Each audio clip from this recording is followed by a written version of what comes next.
Salmo número 35, versículo 11 al versículo 18. Dice así la palabra del Señor. Se levantan testigos malvados. De lo que no sé me preguntan. Me devuelven mal por bien para afligir a mi alma. Pero yo, cuando ellos enfermaron, me vestí de cilicio, afligí con ayuno mi alma, y mi oración se volvía a mi seno. Como por mi compañero, como por mi hermano andaba, como el que trae luto por madre, enlutado me humillaba. Pero ellos se alegraron en mi adversidad, y se juntaron contra mí gentes despreciables, y yo no lo entendía.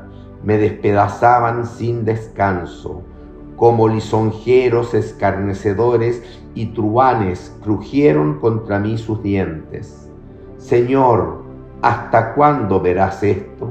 Rescata mi alma de sus destrucciones, mi vida de los leones. Te confesaré en grande congregación, te alabaré en numeroso pueblo. Que el Señor bendiga esta lectura de la palabra. Ya iniciamos el Salmo 35, que dijimos que es uno de los salmos imprecatorios. Esto significa, es un salmo que proclama una oración al Señor, una víctima que sufre injustamente persecución, oprobio de algún enemigo, ya de algún pecador. Estos salmos son varios. Y por ejemplo, aquí está el Salmo 35, pero el Salmo 7, el Salmo 69, el Salmo 109, son salmos en los cuales usted va a encontrar estas oraciones demandando justicia al Señor, porque se está viviendo un sufrimiento que es total y absolutamente injusto. Y dijimos que la experiencia es que David está siendo perseguido por Saúl, quien ha tomado 3.000 hombres y ha ido tras la vida de Saúl. La verdad es que lo acusa de traición. Ya he escuchado muchas murmuraciones acerca de que David quiere realmente traicionarlo y le han lavado el cerebro a Saúl, y este ha embestido contra David. ¿Ya? Eso lo vemos en 1 de Samuel capítulo 24. Así que este Salmo 35 pienso que hay que meditarlo, hay que leerlo, teniendo también 1 de Samuel capítulo 24 ahí a la mano, abierto. Ya es muy importante. Ya lo vimos esta historia donde David, ya en la cueva de Engadi, tuvo la oportunidad de matar a Saúl. Sin embargo, no levantó su mano contra el ungido de Jehová, tomó solamente un borde del manto como un testimonio de que realmente él pudo eliminar a su enemigo. Y justamente en el 1 de Samuel 24 ya David establece y pone como testigo al Señor, que juzgue Jehová entre tú y yo. Ya dice en el versículo 12, en el versículo 15, Jehová pues será juez y él juzgará entre tú y yo. Y eso es el sentir que hay en el desarrollo de este salmo. Sin embargo, además de ser un salmo imprecatorio, este salmo tiene la característica de ser uno de los muchos salmos que profetizaron sobre la pasión, sobre el sufrimiento, sobre la muerte, incluso la resurrección del Señor Jesucristo. Ya hemos visto salmos proféticos como el Salmo 22, que salmo más maravilloso, donde se explica todo lo que va a suceder en la cruz del Calvario. Y hablamos de profético porque se está estableciendo estas verdades 1000 años antes de que sucedan, 1000 años antes de que el Señor Jesucristo. Ya Salmo 22, el Salmo 31 es un salmo profético, el Salmo 16, Salmo 18, todos hablaban a través de la experiencia de sufrimiento de David de algo mucho más profundo. Hablaban del sufrimiento de nuestro Señor Jesucristo a manos de pecadores. Y acá en el versículo 11, La experiencia de David es la siguiente: se levantan testigos malvados, hay testigos mentirosos, testigos violentos que se levantan para inculpar a David. Pero hermanos, en última instancia, esto nos habla del juicio injusto al que fue sometido nuestro Señor Jesucristo. Porque cuando el Señor Jesucristo compareció ante el concilio, me refiero ante el concilio del Sanedrín, el sumo sacerdote, ya justamente la característica de su juicio fue que ellos buscaron testigos falsos, testigos malvados, ¿ya? Eso está en Mateo, así que también vamos a ir a Mateo, capítulo 26, para que ustedes vean el cumplimiento de la profecía que se ve en estos salmos. En Mateo capítulo 26, en el versículo 59 dice: y los principales sacerdotes, en aquella noche en que Jesús fue arrestado y llevado, ya ahí al concilio, los principales sacerdotes y los ancianos y todo el concilio buscaban falso testimonio contra Jesús. Buscaban falso testimonio. ¿Cómo acusarle? No importa la verdad, si es falso, les sirve. Y así buscaron falso testimonio contra Jesús para entregarle a la muerte. Y no lo hallaron, no podían encontrar argumentos válidos para que el Señor fuera realmente acusado. Aunque muchos testigos falsos se presentaban, pero al fin vinieron 2 testigos falsos. Así que nos lee que el cumplimiento de estos testigos falsos frente al Señor se dio allá en el concilio, la noche en la cual el Señor fue entregado y fue entonces llevado a un juicio injusto. Ya ellos le preguntaban, incluso hasta el Señor se sorprendía de la forma como ellos le preguntaban cosas que ni siquiera se pasaban por la mente. Ese es el sentir de ese versículo. Y me devuelven mal por bien para afligir a mi alma.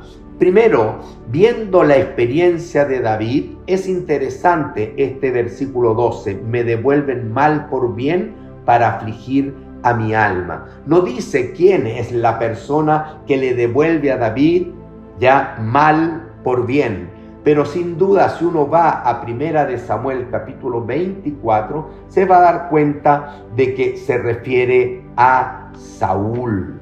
1 de Samuel, tenga abierto 1 de Samuel capítulo 24, ya ahí dice en 1 de Samuel 24, en el versículo 17, que Saúl, al darse cuenta que su vida estuvo en las manos de David, pero David no hizo justicia por sí mismo, Saúl en el versículo 17 le dice a David: más justo eres tú que yo, más justo eres tú que yo, que me has pagado con bien, habiéndote yo pagado con mal. ¿Se da cuenta? O sea, mismo Saúl tuvo que reconocer que David le pagó con bien cuando él buscaba pagarle con mal, quitarle la vida. Tú has mostrado hoy, le dijo Saúl a David, que has hecho conmigo bien, pues no me has dado muerte, habiéndome entregado Jehová en tu mano. Porque ¿quién hallará a su enemigo y lo dejará ir sano y salvo? Nadie va a pillar a su enemigo, ¿ya? Y lo va a dejar sano y salvo. Así que en la experiencia de David, ya sin duda, Saúl devolvió mal por bien. Pero no solo Saúl, yo creo que toda la nación le devolvió muy mal. Todos esos perseguidores, esos hombres que fueron tras la vida de David, ya le pagaron mal, porque David, hay que recordar que liberó a Israel del oprobio que le brindaba Goliat. Nadie se atrevía, sin embargo David venció a Goliat y liberó a su pueblo de una humillación y liberó al pueblo de la opresión de los filisteos. Así que toda la nación debiera estar agradecida de David. Sin embargo, me devuelven mal por bien para afligir a mi alma. Y eso es lo que sucedió entonces ya con el Señor. Porque si hay alguien que vino a dar bien a su pueblo, a Israel y a toda la humanidad, es el Señor Jesucristo. No hay nadie que haya venido a este mundo a dar bien, bendición,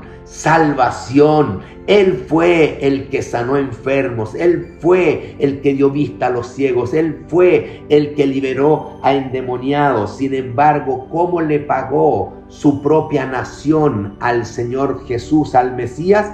Le pagó con mal, le pagó diciendo crucifícale. Ya eso lo vemos también allá en Mateo capítulo 26, ya.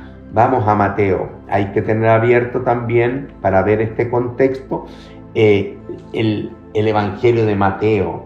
Incluso en el capítulo 27, diría yo, cuando el Señor es sentenciado a muerte, ya el gobernador, en este caso Poncio Pilato, ya le dice al pueblo, ¿qué pues haré de Jesús llamado el Cristo? Todo el pueblo le dijeron, sea crucificado. Y el gobernador Poncio Pilato les dijo, pues, ¿qué mal ha hecho? Yo no encuentro nada malo en él. Pero ellos, el pueblo, gritaba aún más diciendo, sea crucificado. Así devolvió con mal el bien que el Señor Jesús vino a dar a toda la humanidad para afligir a mi alma. El contraste se muestra en el versículo 13 y 14, el contraste de David, un hijo de Dios. Este versículo 13 y 14 me da el conocimiento de que realmente David era un varón conforme al corazón de Dios. Porque ¿cómo responde David a esta persecución a sus enemigos?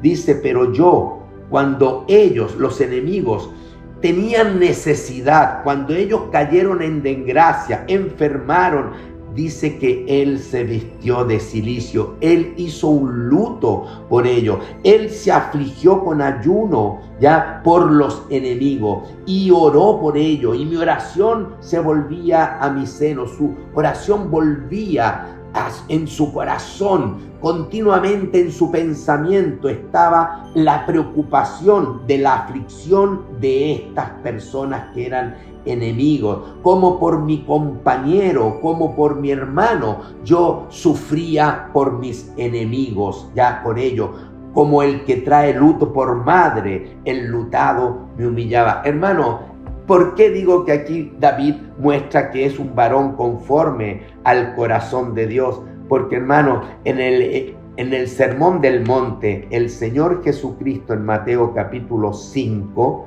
ya refiriéndose a la ley, les dijo aquí a los judíos en el Sermón del Monte en Mateo capítulo 5, en el versículo 38 Jesús dijo, oísteis que fue dicho, ojo por ojo y diente por diente. Les menciona la ley, una ley que viene a tratar de poner un equilibrio frente al desenfreno de la venganza, al desenfreno de la ira, al desenfreno del odio. Sin embargo, en el versículo 44 el Señor Jesús dice, ustedes escucharon ojo por ojo, diente por diente, eso dice la ley, pero lo dijo para venir a poner un poco de cordura frente a tanta violencia. Pero yo os digo, amad a vuestros enemigos, bendecid a los que os maldicen, haced bien a los que os aborrecen, llorad por los que os ultrajan y os persiguen. ¿Qué está haciendo David frente a la aflicción de sus enemigos cuando ellos caen en desgracia? No se burla, no toma partido, sino que se aflige. Ora, porque demuestra que en su corazón David ama aún a sus enemigos. Y nosotros estamos llamados, hermanos, también a amar a nuestros enemigos. El gran contraste, David con un corazón compungido por el dolor de los enemigos, sin embargo, sus enemigos, ¿cómo reaccionan hacia David? Pero ellos, versículo 15, 16, pero ellos se alegraron en mi adversidad. Pero al ver mi aflicción, ellos tienen una reacción totalmente contraria. Ellos se alegran de que yo esté esté afligido, y ellos se juntan y maquinan mal contra mí. Se juntaron contra mí gentes despreciables y yo no lo entendía. Me despedazaban sin descanso, como lisonjeros, escarnecedores y truhanes crujieron contra mí sus dientes. Así responde el hombre sin Dios, ya frente a una víctima inocente como David. Hermanos, ¿cómo respondió? ¿Cómo se cumple este versículo 15-16 en la vida de nuestro Señor Jesucristo? Esto se cumple en el pretorio, es decir, cuando el Señor Jesucristo es por fin ya entregado de Poncio Pilatos a los romanos para que lo preparen para la crucifixión. Vamos a Mateo. Volvamos a Mateo, el capítulo 26 y 27. Hay que leer esto con Mateo capítulo 26 y 27. Y en el capítulo 27, ya dice en el versículo 27, entonces los soldados del gobernador, o sea, los soldados de Poncio Pilato, llevaron a Jesús al pretorio y reunieron alrededor de él a toda la compañía. Estos son romanos, ¿ya? Y desnudándole al Señor Jesús, fíjense la humillación, le echaron encima un manto de escarlata. Es decir, el Señor Jesús fue objeto de la entretención malévola de esta gente, ¿ya? De tal manera que se burlaron de él y pusieron sobre su cabeza una corona, llamándole como rey, pero era una corona tejida de espinas para causarle daño, y una caña en su mano derecha, ya como un trono, e hincando la rodilla delante de él, le escarnecían, se burlaban, diciendo: salve, rey de los judíos, y escupiéndole tomaban la caña y le golpeaban en la cabeza. Esas espinas penetraban su cuero cabelludo, y así el Señor sufría y sangraba, y ellos se burlaban. Después de haberle escarnecido, le quitaron el manto, le pusieron sus vestidos y le llevaron para crucificarle. Así que estos versículos 15 y 16 se cumplieron también en la vida del Mesías. Ya se alegraron, se burlaron, ya lo humillaron, fueron lisonjeros, escarnecedores y truhanes, y se agradaron ya de derramar toda su odio frente al Señor Jesucristo. Así que se cumple esto, es un salmo profético. Termino, versículos 17 y 18. Dice: David busca al Señor en medio de su aflicción, ya lo hemos visto. ¿Y qué hace? Ora al Señor, pero ora con fe, hermanos, ora con fe. Le dice: Señor, ¿hasta cuándo verás esto? Señor, ¿hasta cuándo habrá que tener paciencia y tú no vas a intervenir? Señor, ¿hasta cuándo verás esta situación de injusticia, de persecución, de oprobio? Señor, rescata mi alma de sus destrucciones, mi vida rescátala de los leones. Estoy viviendo como si los leones quisieran despedazarme. El Señor puede hacerlo, y David tiene fe en su oración, y creo que da por hecho que el Señor le va a rescatar. Él ora: rescata mi alma de las destrucciones de mis enemigos, rescata mi vida de los leones. Tiempo después sabemos que el Señor hace el milagro de rescatar la vida del gran profeta Daniel de las fauces de los leones. Solo el Señor puede, y por eso es que David ora solamente a su Dios.